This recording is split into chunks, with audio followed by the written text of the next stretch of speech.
All right, Money in the Bank just went off the air. Back here with you. Three things I like, three things I didn't like about Money in the Bank. Very eventful pay per view. Let's get right into it.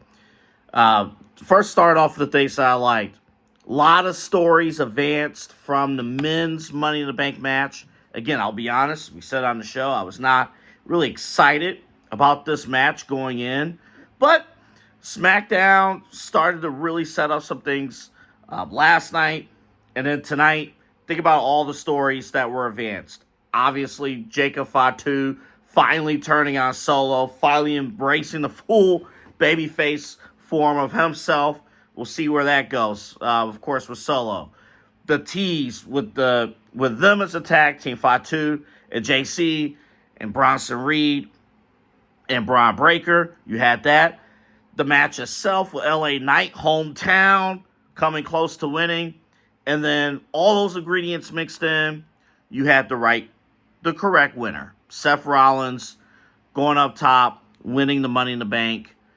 Americano was mixed in there too with some commercial advertising, which we'll get into momentarily. But a lot of stories advanced. And that's just what it is. When you have stories, it brings people to the dance and people are invested. Even if you're not hot going into the show, a lot of good stuff. Meanwhile, on the women's side, women's Money in the Bank, you could have made a case for all six women to win that match. But they went with the one that was the correct winner, Naomi. So many layers to her newfound character. Again, going all the way back to when it turned out that she was the one who attacked Jade Cargill. But a great decision. You could do a ton of things. You could kind of tease her a little bit on Raw. But I'm sure, you stick around. You stick her on SmackDown still. And just have her hold that briefcase. She doesn't need to cash it immediately. Have her continue to cook as her current heel character. And remember, the moment Bianca Belair wins the Women's Championship, Naomi coming after it. Naomi gonna be the one that stomps and gets the job done. I want to talk more about that coming up on the podcast next week. But they went with the right finish or the right winner and Naomi. And of course, the third thing is the thing that everyone's talking about. R-Truth returning. Hey, bait and switch. Got to give WWE credit where credit's due. Either they baited us or they went back to the table with R-Truth. They agreed to a new deal. Whatever the logistics was, a lot of goodwill. The fans, another case where the fans should be credited with bringing R-Truth back. And I want to see, this is what's good about this, maybe we get a serious R-Truth. He can be fun, but a serious R-Truth. The Ron Killings that we saw at TNA back in the day, that could be money around the top of the card. And we got a serious R-Truth that is worthy of a potential rematch with Cena or Logan Paul, whatever you decide to do with Truth. So that's what I like. What I didn't like, boy, is this a wrestling show or a commercial advertisement? Again, I understand what we do as a small business to business.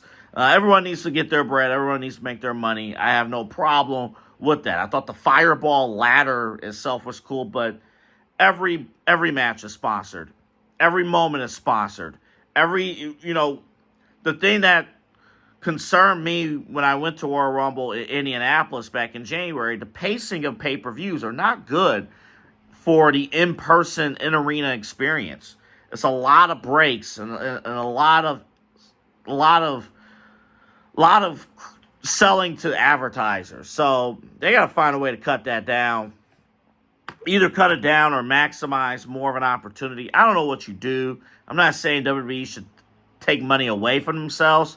But man, you couldn't help but notice all the ads that were presented. Also, Mania 42, boy, that's dirty.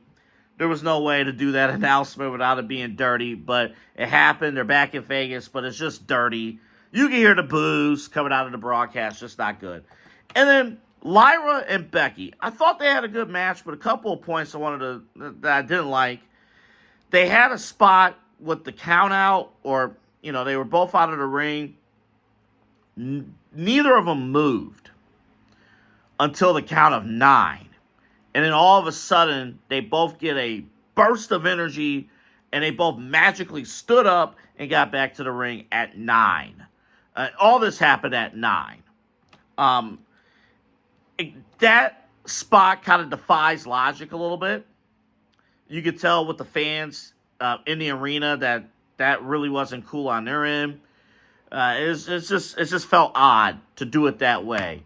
I know that spot's been done a million times, but when they've done it, when other wrestlers have done it, they slowly start to move around 6, 7. They start to move a little bit, and then they do one of these. They kind of crawl a little bit to the ring, but to not move at all. I think Becky might have moved a centimeter between 1 and 9, and then suddenly a burst of energy, both of them, to get back into the ring. Very unrealistic. Didn't like that. Also didn't like the finish to the match. I don't disagree with the decision. I said on the show that Becky needed to win this match. So I don't disagree with the decision. I just disagree with the execution. Their triangle with the whole tights, grabbing the tights, it just looked like Becky grabbed her butt.